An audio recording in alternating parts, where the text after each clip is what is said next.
Yeah, he also said in that same documentary that Tupac never had any real friends or homies until he got to Death Row.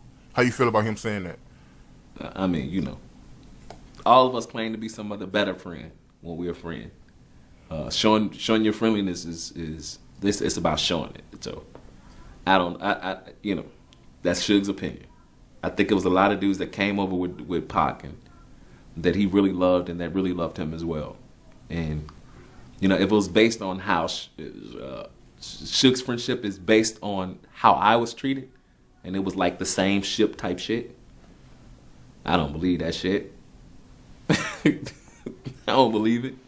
He's probably the best manipulating friend that Suge was probably his best manipulating friend. The one that was good at manipulation. So you don't even think that Suge Knight was really Tupac's friend? Uh, I don't know if Suge know how to be nobody friend. You know what I mean? Like, you know what I mean? Everybody you call friends and, you know what I mean? He'll call you a son or brother and the shit that he do. Like, being friendly and saying that somebody is your friend, that's about showing. And he hasn't really proven really to be a friend. You know what I noticed? I noticed that you never hear Suge blaming Tupac for the fall of Death Row. You never hear Suge blaming Tupac for the reason he went to prison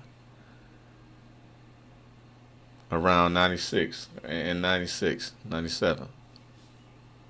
Whack 100 tried to blame the fall of Death Row on Tupac. Whack 100 said he told Suge it was Tupac's fault. But I, Suge didn't. I don't think Suge.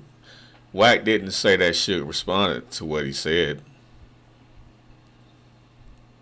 But I wonder, man. I don't think Suge blames Tupac for the fall of Death Row. I think Suge blames himself for the fall of Death Row. He might not say that, but I think he blames himself.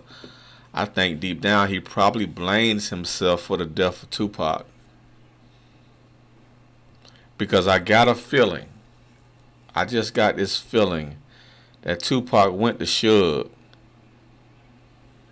and told Suge, hey man, if I'm doing too much,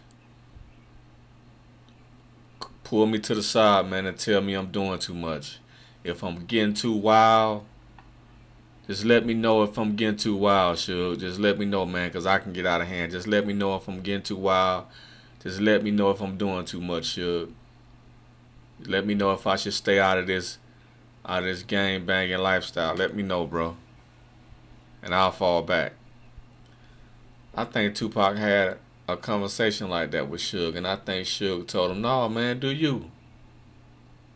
No, don't worry about that, man. Do you. You're a real motherfucker, right?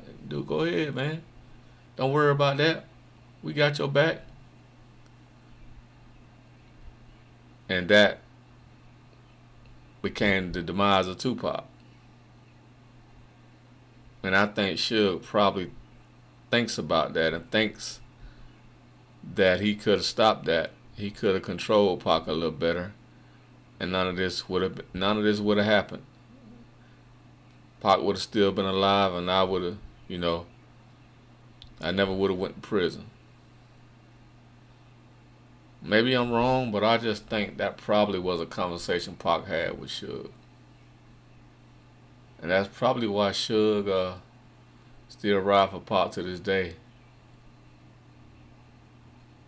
Feeling like he owe Pac in a way.